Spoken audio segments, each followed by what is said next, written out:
ಕೆಲಸ ಮಾಡುತ್ತೆ. ಹಾಗಾಗಿ ವಿಶೇಷವಾಗಿ ಕೆಲವೊಮ್ಮೆ ದೈತ್ಯರ ಆವೇಶವಾಗತ್ತೆ.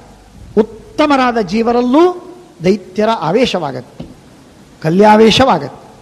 ಈ ಕಲಿಯ ಆವೇಶ ಎಲ್ಲಿಯವರೆಗೆ ಹೋಗಿದೆ ಅಂದರೆ ರುದ್ರದೇವರವರೆಗೆ ಕಲಿಯ ಆವೇಶದ ಪ್ರಭಾವ ಇದೆ. ಹಾಗಾಗಿ ಈ ವಿಧವಾದಂತಹ ಪ್ರತಿಜ್ಞೆ ಮಾಡಿದ್ದ. ಆಹೂತೋಹಂ ನ ನಿವರ್ತೇ ಕದಾಚಿತ್. ಕರೆದರೆ ನಾನು ಎಂದಿಗೂ ಇಲ್ಲ ಅಂತ ಅನ್ನೋದಿಲ್ಲ, ನಾನು ಹೋಗ್ತೇನೆ. ಹಾಗಾಗಿ ತದಾಹಿತಂ ಶಾಶ್ವತಂ ವೈವ್ರತಂ ಮೇ, ಇದು ನನ್ನ ಶಾಶ್ವತವಾದ ವ್ರತ, ಅದನ್ನು ನಾನು ಮಾಡಿದ್ದೀನಿ. ಪ್ರಾಯಾತ್ ಶೋಭೂತೆ ಸಗಣ ಸಾನುಯಾತ್ರ ಸಹಸ್ತ್ರೀಭಿರ್ ದ್ರೌಪದಿ ಮಾಪದಿ ಆದಿಕೃತ್ವ ದೈವಂ ಹಿ ಪ್ರಜ್ಞಾಂ ಮುಷ್ಣಾತಿ ಚಕ್ಷುಸ್ತೇಜ ಇವಾಪತತ. ದೈವ ಬುದ್ಧಿಗೆ ಸವಸದ್ವಿವೇಕ ಅಂತ ಅನ್ನೋದು ಬುದ್ಧಿ. ಇದು ಒಳ್ಳೆಯದು, ಇದು ಕೆಟ್ಟದ್ದು ಅಂತ ಹೇಳುವಂತಹದ್ದು ಬುದ್ಧಿ. ಆ ಬುದ್ಧಿಗೆ ಕಣ್ಣು ಕೀಳಿ ಹಾಕಿರ್ತದೆ, ವಿವೇಕವನ್ನು ಕಳೆದು ಬಿಟ್ಟಿರ್ತದೆ. ಇದು ಬೇಕು ಇದು ಬೇಡ ಅನ್ನುವ ತಿಳುವಳಿಕೆ ಹೋಗಿರ್ತದೆ. ಅದು ದೈವ ಮಾಡುವ ಕೆಲಸ. ಇಂಥ ದೈವವನ್ನು ನಾವು ಬೇಕಾದಷ್ಟು ಕಟ್ಟಿಕೊಂಡಿದ್ದೇವೆ. ಹಾಗಾಗಿ ಹೊತ್ತು ಹೊತ್ತಿಗೆ ಕಾಲ ಕಾಲಕ್ಕೆ ಸರಿಯಾದ ಕೆಲಸವನ್ನು ಮಾಡುವಾಗ ನಮ್ಮನ್ನು ತಪ್ಪಿಸಿ ಬಿಡುತ್ತದೆ, ಕೆಟ್ಟ ಕೆಲಸವನ್ನು ಮಾಡದಿರುವಾಗ ಮಾಡಿಸಿಬಿಡುತ್ತದೆ. ಹೀಗೆ ಯಾವುದು ಆಗಬೇಕೋ ಅದನ್ನು ಮಾಡಿಸದೆ, ಯಾವುದು ಆಗಬಾರದೋ ಅದನ್ನು ಮಾಡಿಸುವಂಥದ್ದು ಈ ದೈವದ ಪ್ರಭಾವದಿಂದ ಈ ರೀತಿಯಾಗಿ ಆಗ್ತಾ ಇರ್ತದೆ. ದೈವಂ ಹಿ ಪ್ರಜ್ಞಾಂ ಮುಷ್ಣಾತಿ. ಮನುಷ್ಯನ ಎಷ್ಟು ತಿಳುವಳಿಕೆಯನ್ನು ದೈವ ಅಪಹಾರ ಮಾಡಿಬಿಡುತ್ತದೆ. ಆಗ ಮನುಷ್ಯ ಸೆನ್ಸ್ಲೆಸ್ ಆಗ್ತಾನೆ, ಸೆನ್ಸ್ಲೆಸ್ ಆಗ್ತಾನೆ. ತಿಳುವಳಿಕೆ ಏನಿಲ್ಲ, ವಿಸ್ಡಮ್ 0 ಪಾಯಿಂಟಿಗೆ ಬಂದಿರ್ತದೆ. ಅಂಥ ಸಂದರ್ಭದಲ್ಲಿ ಏನು ಮಾಡಲಿಕ್ಕಾಗತ್ತೆ? ಹಾಗಾಗಿ ಧಾತುಶ್ಚ ವಶಮನ್ವೇತಿ ಪಾಶೈರಿವ ನರೈಸ್ಥಿತ. ಧಾತುಶ್ಚ ವಶಮನ್ವೇತಿ, ದೈವ ಪರಮಾತ್ಮ ದೇವರು ಅವನ ಪುಣ್ಯ ಪಾಪ ಅವನನ್ನು ಹಗ್ಗ ಕಟ್ಟಿ ಎಳೆದುಕೊಂಡು ಹೋಗ್ತಿರ್ತದೆ. ಕೇಳುವುದಕ್ಕೆ ಹೇಳುವುದಕ್ಕೆ ಯಾರಿಲ್ಲ ಅಲ್ಲಿ. ನಮ್ಮ ದೈವ ನಮ್ಮನ್ನು ಎಳೆದುಕೊಂಡು ಹೋಗ್ತಿರ್ತದೆ. ಅದಕ್ಕೆ ನಾವು ಬಲಿಯಾಗಿದ್ದೇವೆ. ಅದನ್ನು ಬೇಡಿಕೊಳ್ಳುವ, ಅದನ್ನು ಪರಿವರ್ತನೆ ಮಾಡಿಕೊಳ್ಳುವುದಕ್ಕೆ ಒಂದೇ ಒಂದು ದೈವ ಮಾರ್ಗವಿದೆ, ಪುರುಷ ಪ್ರಯತ್ನವಿಲ್ಲ. ದೈವ ಮಾರ್ಗವಿದೆ. ಭಗವಂತನಿಗೆ ಶರಣು ಹೋಗಿ ಪರಮಾತ್ಮನ ವಿಶಿಷ್ಟವಾಗಿ ಭಗವಂತನಿಗೆ ಮೊರೆ ಹೊಕ್ಕಾಗ, ಎಲ್ಲ ವಿಧವಾದ ಸಾಧನವನ್ನು ಮಾಡಿದಾಗ ಭಗವಂತ ಮೊರೆ ಕೇಳಿ ಅವಶ್ಯವಾಗಿ ಅದರ ಪರಿವರ್ತನವನ್ನು ಮಾಡ್ತಾನೆ ಎನ್ನುವುದು ಶಾಸ್ತ್ರಸಿದ್ಧ. ಹಾಗಾಗಿ ಈ ವಿಧವಾದಂತಹ ನಮ್ಮ ಉಲ್ಬಣವಾದ ಅತ್ಯಂತ ಭಯಾನಕವಾದ ದೈವವನ್ನು ಶಾಂತಗೊಳಿಸುವ, ಅದನ್ನು ಪರಿವರ್ತನೆ ಮಾಡುವ ಚರಿತ್ರೆಯನ್ನು ನಾವು ಕೇಳ್ತೇವೆ. ಜಗನ್ನಾಥದಾಸರ ಚರಿತ್ರೆಯಲ್ಲಿ ಕೇಳುವಾಗ ಶ್ರೀನಿವಾಸಾಚಾರ್ಯರಿಗೆ ಗೋಪಾಲದಾಸರು 40 ವರ್ಷದ ಆಯುಷ್ಯ, ಇನ್ನೇನು ಕೆಲವು ದಿನಗಳಲ್ಲಿ ಅವರು ಮಡಿದು ಹೋಗಬೇಕು, ಅವರ ಆಯುಷ್ಯ ಕ್ಷೀಣವಾಗಿದೆ, ಸತ್ತು ಹೋಗಬೇಕು, ಬದುಕುವುದಕ್ಕೆ ಸಾಧ್ಯವಿಲ್ಲ, ಅವರ ಪ್ರಾರಬ್ಧ. ಈ ಪ್ರಾರಬ್ಧವಿದ್ದಾಗ ವಿಜಯದಾಸರು ಕಂಡು ಗೋಪಾಲದಾಸರಿಗೆ ಆಜ್ಞೆ ಕೊಟ್ಟು ತಮ್ಮ ಆಯುಷ್ಯದೊಳಗಿರುವ 40 ವರ್ಷದ ಆಯುಷ್ಯವನ್ನು ಜಗನ್ನಾಥದಾಸರಿಗೆ ಧಾರೆ ಎರೆದು ಕೊಡ್ತಾರೆ. 40 ಬಟ್ಟಲುಗಳಲ್ಲಿ ಮಂತ್ರವನ್ನು ಅಭಿಮಂತ್ರಣ ಮಾಡಿ ಇಟ್ಟಿರ್ತಾರೆ. ಅವುಗಳನ್ನು ಕುಡಿದಾಗ ಅದಾಗ್ತದೆ. ಹೀಗೆ ದೈವದ ವಿಚಿತ್ರವಾದಂತಹ ವಿಲಾಸವನ್ನು ಪರಿವರ್ತನೆ ಮಾಡಿದ್ದು ಕಂಡಿದ್ದೇವೆ ನಾವು ಇತಿಹಾಸದಲ್ಲಿ, ಇಲ್ಲ ಅಂತಿಲ್ಲ. ಅದಕ್ಕೆ ತಕ್ಕ ಪ್ರಾರ್ಥನೆ, ಉಪಾಸನೆ, ಭಗವದಾರಾಧನೆ, ಪರಮಾತ್ಮನ ಮೊರೆ ಹೋಗುವುದು, ಪರಮಾತ್ಮನನ್ನು ಮೆಚ್ಚಿಸಿಕೊಳ್ಳುವುದು, ಅವುಗಳಿಂದ ಪರಿವರ್ತನವಾಗತ್ತೆ. ವ್ಯತ್ಯಾಸವಾಗಿ ನಮ್ಮ ಕಷ್ಟಗಳ ಪರಿಹಾರವಾಗತ್ತೆ. ಈ ಭರವಸೆ ಪ್ರತಿಯೊಬ್ಬ ವ್ಯಕ್ತಿಗೆ ಬೇಕು. ದೈವ ಯಾಕೆ ಈ ಮಾತನ್ನು ಹೇಳ್ತಾ ಇದ್ದೀನಿ ಅಂತಂದರೆ, ಅನೇಕ ಬಾರಿ ಈ ಪ್ರಶ್ನೆ ಬರ್ತದೆ. ನಮ್ಮ ದೈವದಲ್ಲಿ ಇದು ವಿಧಿಲಿಖಿತ ಅಂತ ಆದ ಮೇಲೆ ನಾವು ಯಾಕೆ ಜಪ, ತಪ, ಪಾರಾಯಣ, ಹೋಮ, ಶಾಂತಿ, ದೇವರ ಪೂಜೆ, ಅರ್ಚನೆ, ಪ್ರಾರ್ಥನೆ, ಈ ನಾನಾ ವಿಧವಾದಂತಹ ದೈವಿ ಉಪಾಯಗಳನ್ನು ಮಾಡಿ ಏನು ಪ್ರಯೋಜನ? ಎನ್ನುವುದಾಗಿ ಸಾಮಾನ್ಯವಾಗಿ ಒಂದು ಪ್ರಶ್ನೆ. ನಮ್ಮ ದೈವಲಿಖಿತವಲ್ಲವೇನಿದು? ಹೌದೋ ಅಲ್ವೋ? ದೈವಲಿಖಿತ ಅಂತ ಅಂದರೆ ಪರಿವರ್ತನೆ ಹೇಗೆ? ಪರಿವರ್ತನೆ ಆಗುವುದಿಲ್ಲ ಅಂತಂದ ಮೇಲೆ ನಾವು ಯಾಕೆ ದೇವರ ಆರಾಧನೆಯನ್ನು ಮಾಡಬೇಕು? ಯಾಕೆ ಗುರುಗಳ ಸೇವೆ? ಯಾಕೆ ಪ್ರದಕ್ಷಿಣೆ ನಮಸ್ಕಾರ? ಯಾಕೆ ಜಪತಪ ಶಾಂತಿ ಅನ್ನುವ ಪ್ರಶ್ನೆ ಎಲ್ಲರನ್ನು ಕಾಡುತ್ತದೆ. ಇದಕ್ಕೆ ಶಾಸ್ತ್ರದ ಉತ್ತರವನ್ನು ನಾವು ತಿಳಿಬೇಕು, ಶಾಸ್ತ್ರೀಯವಾದ ಉತ್ತರವನ್ನು ತಿಳಿಬೇಕು. ಕೇವಲ ಸಮಾಧಾನಕ್ಕೆ ಉತ್ತರವಲ್ಲ, ಇದು ಮೆಚ್ಚುಗೆ ಆಯಿತು, ಸಮಾಧಾನಕ್ಕೆ ದುಃಖ ಪಡೆದಿದ್ದಂತೆ ಮನುಷ್ಯನಿಗೆ ಒಂದು ಸಮಾಧಾನ ಕೊಡುತ್ತದೆ ಅನ್ನುವ ಮಾತಲ್ಲ. ಇದು ವಸ್ತುಸ್ಥಿತಿ. ಶಾಸ್ತ್ರ ಹೇಳುತ್ತದೆ ನಿಜ, ದೈವ ಹೌದು. ಪ್ರಾಪ್ತಸ್ಯಾಪ್ಯನಿವರ್ತ್ಯಸ್ಯ ಕಿಂಚಿತ್ ಭುಕ್ತಸ್ಯ ಸಂವಿಧ ಉಪಮರ್ದಹ್ಯ ಪ್ರೋಕ್ತ. ಅನಿವರ್ತ್ಯತೆಯ ಪ್ರಾಪ್ತವಾದದ್ದು ತಿಳಿರಿ. ಉದಾಹರಣೆಗೆ ಒಂದು ಉದಾಹರಣೆಯನ್ನು ಕೊಡ್ತಾರೆ ಶ್ರೀಮದಾಚಾರ್ಯರು ತಮ್ಮ ಶಾಸ್ತ್ರದಲ್ಲಿ. ಒಂದು ವಿಷ, ಆ ವಿಷವನ್ನು ಕುಡಿದಾಗ ಅವನು ಸಾಯುವುದು ನಿಶ್ಚಿತ, ಒಬ್ಬ ವ್ಯಕ್ತಿ. ಆದರೆ ಅದೇ ವಿಷಕ್ಕೆ ಪ್ರತೀಕಾರವನ್ನು ಮಾಡಿ ಮತ್ತೊಂದು ಔಷಧಿಯನ್ನು ಕೊಟ್ಟಾಗಲೋ ಅಥವಾ ಅದನ್ನು ಪೂರ್ಣವಾಗಿ ಹೊಟ್ಟೆಯಿಂದ ಕಿತ್ತಾಕಿದಾಗಲೋ ವಮನ ಮಾಡಿಸಿದಾಗಲೋ ಆ ವಿಷದ ಬಾಧೆ ಅವನಿಗಾಗುವುದಿಲ್ಲ. ವಿಷ ಇದು ಭಯಾನಕವಾದದ್ದು, ಇದು ಮರಣಕ್ಕೆ ಕಾರಣ ಹೌದೋ ಅಲ್ವೋ? ಹೌದು. ಮೃತ್ಯುವಿಗೆ ಕಾರಣ, ಮರಣಕ್ಕೆ ಕಾರಣ ಹೌದು, ನಿಜ, ಅದರಲ್ಲಿ ವಿವಾದವಿಲ್ಲ. ಅನಿವರ್ತ್ಯವಾಗಿ ಬಂದದ್ದು, ಆದರೆ ವಾಸ್ತವಿಕವಾಗಿ ಅನಿವರ್ತ್ಯವಲ್ಲ. ಯಾಕೆ? ಅದಕ್ಕೆ ಉಪಾಯವನ್ನು ಮಾಡಿದರೆ ಅದು ಹೇಗೆ ಪರಿವರ್ತನವಾಗುವುದು ಸಾಧ್ಯವೋ ಹಾಗೆ ನಮ್ಮ ಕರ್ಮಗಳಿಂದ, ನಮ್ಮ ದುರ್ದೈವದಿಂದ, ಪಾಪದಿಂದ ನಾನಾ ವಿಧವಾದಂತಹ ದುಃಖಗಳು ನಮಗೆ ಬಂದಿರ್ತವೆ. ಎಲ್ಲ ವಿಧವಾದ ದುಃಖಗಳಿಗೆ ಅವಕಾಶ ಉಂಟು. ಅನಿವಾರ್ಯವಾಗಿ, ಅನಿವರ್ತ್ಯವಾಗಿ ಬಂದಿದೆ. ಆ ದುಃಖವನ್ನು ಪರಿವರ್ತನೆ ಮಾಡುವುದಕ್ಕೆ, ಪರಿಹಾರ ಮಾಡಿಕೊಳ್ಳುವುದಕ್ಕೆ, ಕಡಿಮೆ ಮಾಡಿಕೊಳ್ಳುವುದಕ್ಕೆ ನಾನಾ ವಿಧವಾದ ಉಪಾಯಗಳು ಶಾಸ್ತ್ರದಲ್ಲಿ ಹೇಳಿದ್ದು ಉಂಟು. ಆ ದೃಷ್ಟಿಯಿಂದ ಮನುಷ್ಯ ಮಾಡಿದ ಪಾಪಗಳಿಗೆ ಉಪಶಾಂತನ ಶಾಂತಿಗಳನ್ನು ಮಾಡಿದಾಗ ಸಾಂತ್ವನವನ್ನು ಮಾಡಿ ಪರಿಹಾರ ಮಾಡುವುದು ಸಾಧ್ಯ ಅಂತನ್ನುವುದನ್ನು ನಾವು ಶಾಸ್ತ್ರದಲ್ಲಿ ನಾವು ಕೇಳ್ತೇವೆ. ಆ ರೀತಿಯಾಗಿ ಧಾತುಶ್ಚ ವಶಮನ್ಮೇತಿ ಪಾಶೈರಿವ ನರಸ್ಥಿತ. ಹಗ್ಗದಿಂದ ಕಟ್ಟಿ ಚಾಂಡಾಲಿ ಸತ್ತ ನಾಯಿಯನ್ನ ಶೊಪಚಿ, ನಾಯಿಯ ಮಾಂಸವನ್ನು ಬೇಯಿಸಿಕೊಂಡು ತಿನ್ನುವ ಜಾತಿಯವರವರು ಶೊಪಚರು ಅಂತ ಕರೀತಾರೆ. ಶೊಪಾಕ, ಶೊಪಚ. ಶ್ವ ಅಂದರೆ ನಾಯಿ, ನಾಯಿಯನ್ನು ಪಚನ ಮಾಡಿ ತಿನ್ನುವವರು. ಅಂಥ ಒಂದು ಸ್ಪೆಷಲ್ ಜಾತಿ. ಅಂಥ ಚಾಂಡಾಲಿ ಅವಳು ಸತ್ತ ನಾಯಿಯನ್ನ ಕಾಲಿಗೆ ಹಗ್ಗ ಕಟ್ಟಿ ನೆಲದ ಮೇಲೆ ಎಳಿತಾ ಬರ್ತಾಳೆ. ದರ ದರ ದರ ದರ ಎಳಿತಾ ಬರ್ತಾಳೆ. ಸತ್ತ ನಾಯಿ ಚಾಂಡಾಲಿಗೆ ಏನು ಪ್ರತೀಕಾರ ಮಾಡುತ್ತೆ? ಏನಿಲ್ಲ, ನಾನು ಬರ್ತೀನಿ, ಬರುವುದಿಲ್ಲ, ಏನು ಹೇಳಲಿಕ್ಕಿಲ್ಲ. ಹಾಗೆ ನಮ್ಮ ಅವಸ್ಥೆ. ನಾವೆಲ್ಲ ದೇವರ ದೈವದ ಪಾಶಕ್ಕೆ ಸತ್ತ ನಾಯಿಗಳು. ನಮ್ಮನ್ನು ಎಳೆದುಕೊಂಡು ಹೋಗ್ತಾ ಇರುವಾಗ ನಾವು ಬೊಗಳುವುದಕ್ಕೂ ನಮಗೆ ಸಾಧ್ಯವಿಲ್ಲ. ಬದ್ಧರಾಗಿ ನಾವು ಅನುಭವಿಸಬೇಕು. ಆದ್ದರಿಂದ ಆ ಮಾತನ್ನು ಹೇಳ್ತಾರೆ, ಧಾತುಶ್ಚ ವಶಮನ್ವೇತಿ ಪಾಶೈರಿವ ನರಸ್ಥಿತ. ಬಾಲ್ಯೈಕೇನ ರಥಂ ಯತ್ತಮಸ್ಥಾಯ ಪರವೀರ. ರಥ ಬಂದಿತ್ತು, ರಥದಲ್ಲಿ ಕೂತ್ಕೊಂಡ ಧರ್ಮರಾಜ, ಎಲ್ಲ ಪಾಂಡವರು ಕೂತಿದ್ದಾರೆ. ಭೀಮ ಬೇಡ ಅಂತ ಹೇಳಿದ, ಅರ್ಜುನ ಬೇಡ ಅಂತ ಹೇಳಿದ, ನಕುಲ ಸಹದೇವರು ಬೇಡ ಅಂತ ಹೇಳಿದರು, ದ್ರೌಪದಿ ಬೇಡ ಅಂತ ಹೇಳಿದ್ಲು, ಕುಂತಿ ಬೇಡ ಅಂತ ಹೇಳಿದ್ಲು, ಎಲ್ಲರೂ ಬೇಡ ಅಂತ ಹೇಳಿದರು. ಧರ್ಮರಾಜ ಇದು ಒಳ್ಳೆಯದಲ್ಲ ಅಂತ ಹೇಳಿದ, ರಥದಲ್ಲಿ ಏರಿ ಕೂತ ಹೊರಟ.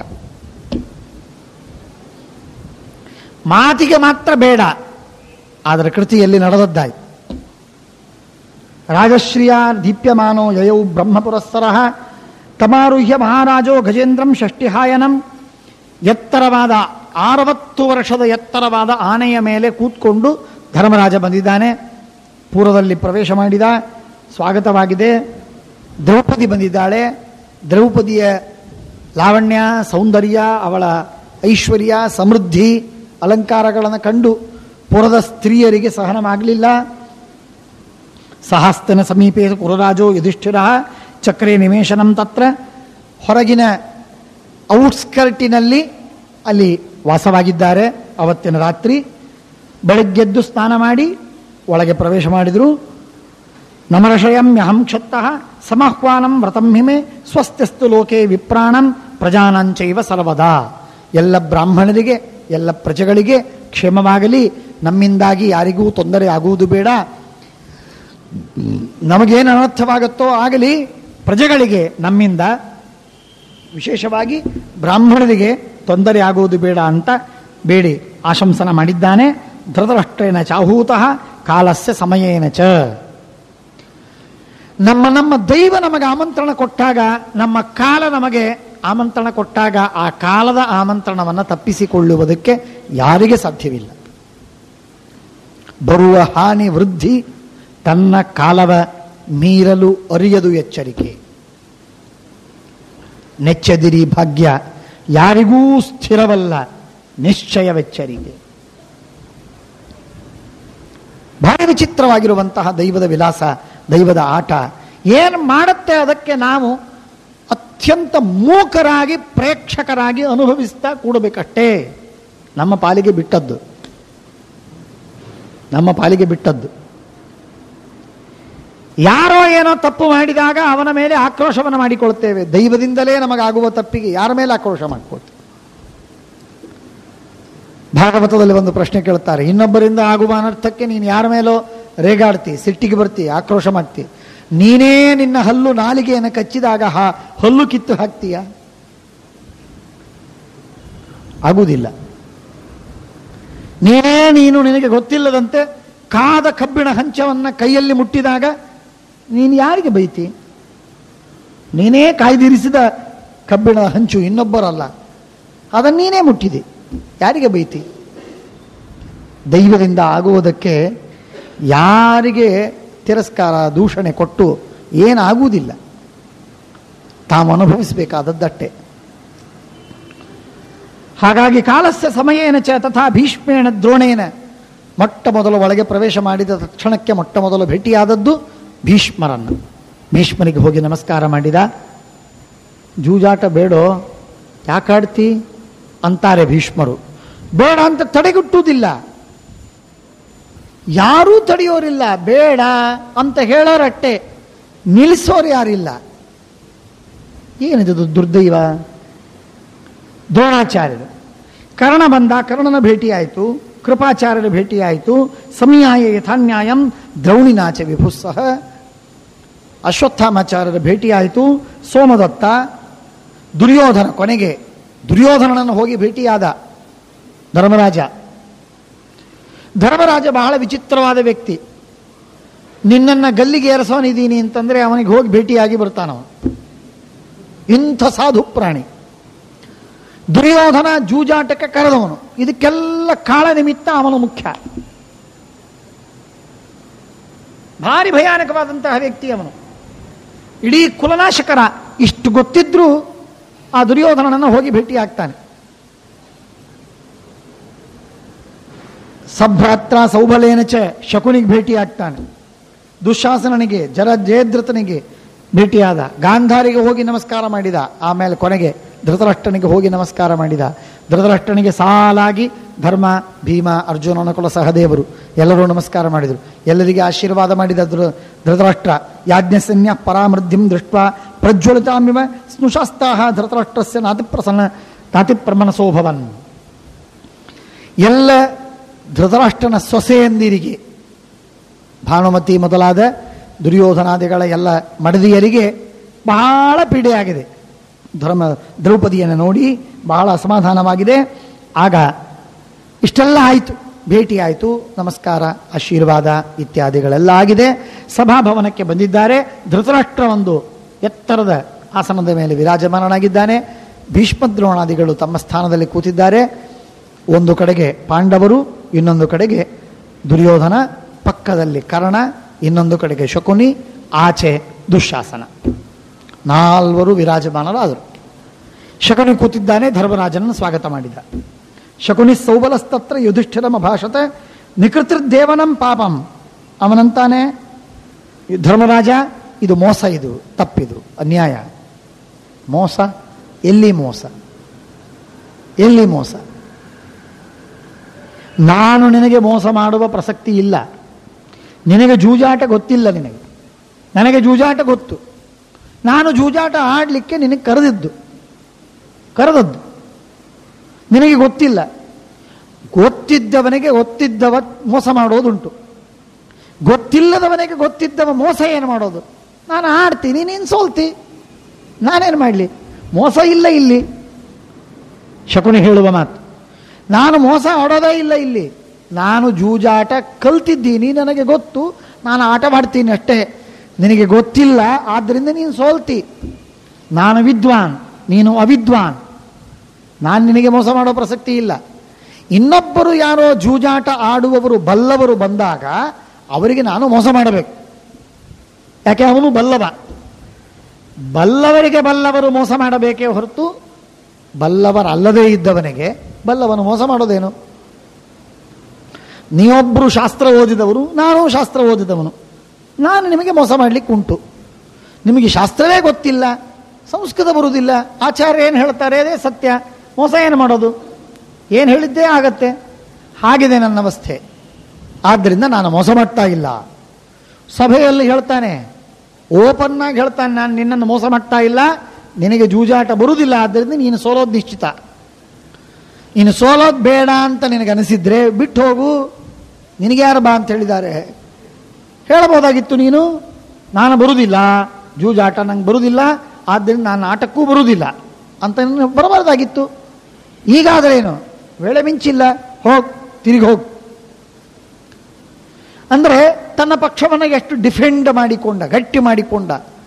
ತಾನು ಅತ್ಯಂತ ಪ್ರಾಮಾಣಿಕ, ತಾನು ಅತ್ಯಂತ ಸರಳಗಾಮಿ.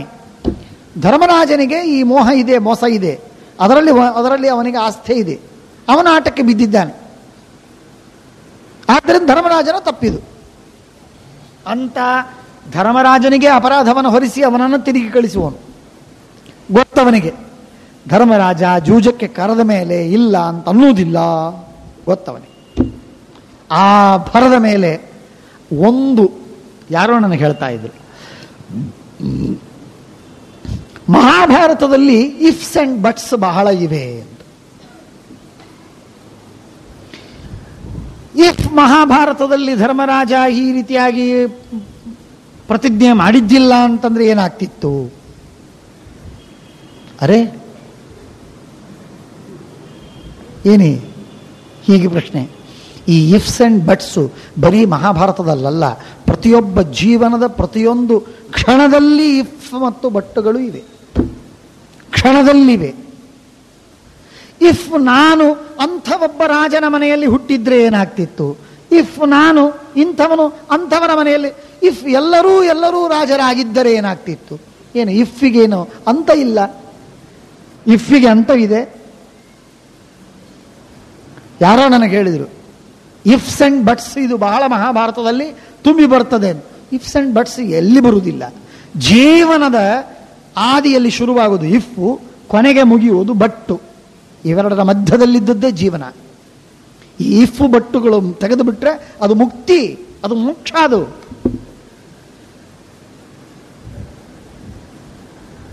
ಇಫ್ಫು ಬಟ್ಟುಗಳು ಇದೆ ಅಂದ್ರೆ ಏನರ್ಥ? ಜೀವ, ಬದುಕು, ಬಾಳು ಎಲ್ಲ ಕಡೆಗೆ ಹೀಗಾಗಿದ್ರೆ ಅನ್ನುವ ಮಾತು ಎಲ್ಲಿಲ್ಲ ಹೇಳಿ ನೋಡೋಣ.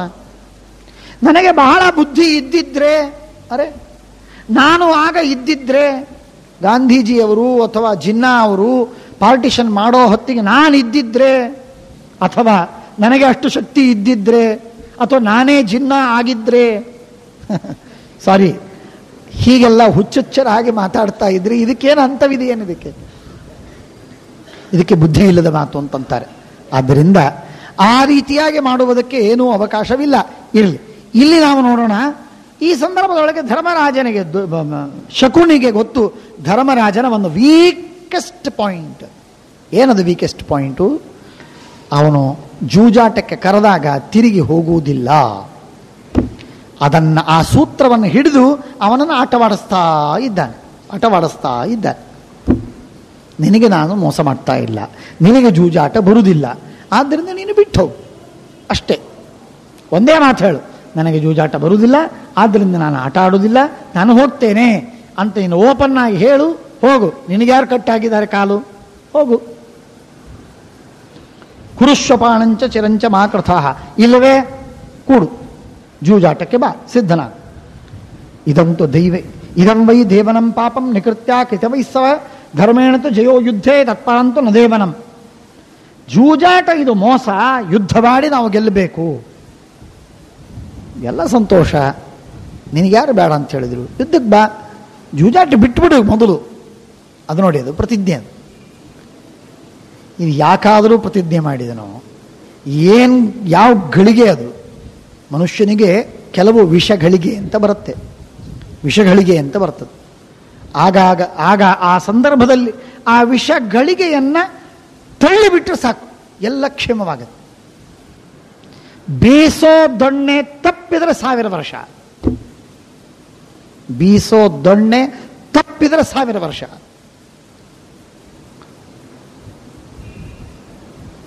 ಬಹಳ ಮಹತ್ವದ ಮಾತಿದು. ಯಾವ ವಿಷಗಳಿಗೆಯಲ್ಲಿ ನಾವು ತಪ್ಪು ಡಿಸಿಷನ್ ತೆಗೆದುಕೊಳ್ಳಬೇಕಾಗಿರ್ತದೆ, ಅಂಥ ಸಂದರ್ಭದನ್ನು 1 ಗಂಟೆ ಇರಬಹುದು, ಅರ್ಧ ಗಂಟೆ ಇರಬಹುದು, ಕ್ವಿಕ್ ಹರಿಯಪ್, ಈಗಿಂದೀಗ ಸದ್ಯಕ್ಕೆ ಹೇಳು, ಆಗೋಗುತ್ತೆ, ಇಲ್ಲಾಂದ್ರೆ ಇಲ್ಲೇ ಇಲ್ಲ ಅಂತ ಹೆದರಿಸಿ ಎಮೋಷನಲ್ ಬ್ಲ್ಯಾಕ್ ಮೇಲ್ ಮಾಡಿ ಏನೇನೋ ಮಾಡಿ ನಮ್ಮನ್ನು ಹಿಡಿದು ಬಿಡ್ತಾರೆ, ಉಸುಲು ಹಿಡಿತಾರೆ, ಕುತ್ತಿಗೆ ಹಿಚ್ಚಿಕ್ತಾರೆ. ಆ ಸಂದರ್ಭದಲ್ಲಿ ಆ ಸಮಯವನ್ನು ತಪ್ಪಿಸಿಕೊಂಡ್ರೆ ನಾವು ಉದ್ಧಾರವಾಗಿ. ಯಾಕೆ ಎಮೋಷನ್ ಎಲ್ಲ ಡೌನ್ ಆಗತ್ತೆ, ನಿಜವಾಗಿರುವಂತಹ ತತ್ವಜ್ಞಾನ ನಮಗಾಗಲಿ ಸಾಧ್ಯ. ಹಾಗಿಲ್ಲದಿರುವಾಗ ಭಾರಿ ಭಾವಪರವಾಗಿ ನಾವು ಇದ್ದದ್ದನ್ನೋ ಇಲ್ಲದೇ ಇದ್ದದ್ದನ್ನೋ ಕಂಡು ತಿಳಿದು ಭಾವಪರವಾಗಿ ನಾವು ಹಾಳಾಗ್ತೇವೆ. ಆದ್ದರಿಂದ ಎಮೋಷನಲ್ ಆಗಿ ಎಂದೆಂದಿಗೂ ಯಾವ ಒಂದು ಸಂದರ್ಭದಲ್ಲಿ, ಕಾಲ ಸನ್ನಿವೇಶದಲ್ಲಿ, ಕಾಲಖಂಡದಲ್ಲಿ ಕೆಟ್ಟ ಗಳಿಗೆ ಇದೆ, ಇಂಥ ಒಂದು ಕೆಟ್ಟ ಸಂದರ್ಭದಲ್ಲಿ ಇಂಥ ಒಂದು ನಿರ್ಣಯಕ್ಕೆ ನಾನು ಬಂದದ್ದಾದರೆ ನನಗೆ ಇಡೀ ಜೀವನ ನನಗೆ ಅನರ್ಥ. ಹಾಗೆ ಕೆಲವೊಮ್ಮೆ ಅಮೃತ ಗಳಿಗೆ ಇರ್ತದೆ, ಅಮೃತದ ಗಳಿಗೆ ಇದೆ. ಒಬ್ಬ ಬಾಲಕ ಆ ಬಾಲಕನಿಗೆ ವಿದ್ಯಾಭ್ಯಾಸಕ್ಕೆ ಹಾಕುವುದಕ್ಕೆ ಸಾಧ್ಯವಿರಲಿಲ್ಲ. ತಂದೆ ತಾಯಿಗಳಿಗೆ ಬಹಳ ಕಷ್ಟ ಇತ್ತು. ಮನೆಯಲ್ಲಿಯ ಆರ್ಥಿಕ ಸಮಸ್ಯೆಗಳಿಂದಾಗಿ ಬಹಳ ಸಮಸ್ಯೆ ಇತ್ತು. ಹಾಗಾಗಿ ಒಂದು ಊರಿನಲ್ಲಿರುವಂತಹ ಒಂದು ಕಡೆಗೆ ಅವನನ್ನು ಹಾಕುವುದು ಅಂತ ನಿರ್ಣಯ ಮಾಡಿದರು. ಆ ಸಂದರ್ಭದಲ್ಲಿ ನಮ್ಮ ಪೂಜ್ಯ ಆಚಾರ್ಯರು ಆ ಊರಿಗೆ ಹೋಗಿದ್ರು, ಭೇಟಿಯಾಗಿದ್ರು, ಮಾತಾಡಿದರು. ಈ ಹುಡುಗನನ್ನು ನಮ್ಮಲ್ಲಿ ಕಳಿಸಿ, ಇನ್ನು 1 ಗಂಟೆ ಹಿಂದೆ ಮುಂದೆ ಆಗಿದ್ರೆ ಆ ಹುಡುಗನನ್ನು ಒಂದು ರೆಸಿಡೆನ್ಷಿಯಲ್ ಸ್ಕೂಲೋ ಅಥವಾ ಅನಾಥಾಶ್ರಮವೋ ಏನೋ ಯಾವುದೋ ಆ ಒಂದು ಶಾಲೆಗೆ ಹಾಕಿ ಅವನನ್ನು ಒಂದು ಕಡೆಗೆ ಬೋರ್ಡಿಂಗ್ ಸ್ಕೂಲಲ್ಲಿ ಇಡುವ ಪ್ರಸಂಗ ಇತ್ತು. ಅಂಥ ಸಂದರ್ಭದಲ್ಲಿ ಆಚಾರ್ಯರು ಹೋಗಿ ಕೇಳಿದರು, ಈ ಹುಡುಗನನ್ನು ನಮ್ಮ ಜೊತೆ ಕಳಿಸಿ, ನಾನು ಅವನನ್ನು ಕರ್ಕೊಂಡು ಹೋಗ್ತೇನೆ. ಇದು ಅಮೃತ ಗಳಿಗೆಯಾಗಿ ಪರಿಣಮಿಸಿತು. ಆ ವ್ಯಕ್ತಿ ಬಂದು ಮಹಾಜ್ಞಾನಿಗಳಾಗಿ, ಭಾಗವತಾಚಾರ್ಯರಾಗಿ ಇವತ್ತು ನಮಗೆಲ್ಲ ಉಪದೇಶ ಮಾಡುವ ಕೃಷ್ಣಾಚಾರ್ಯ.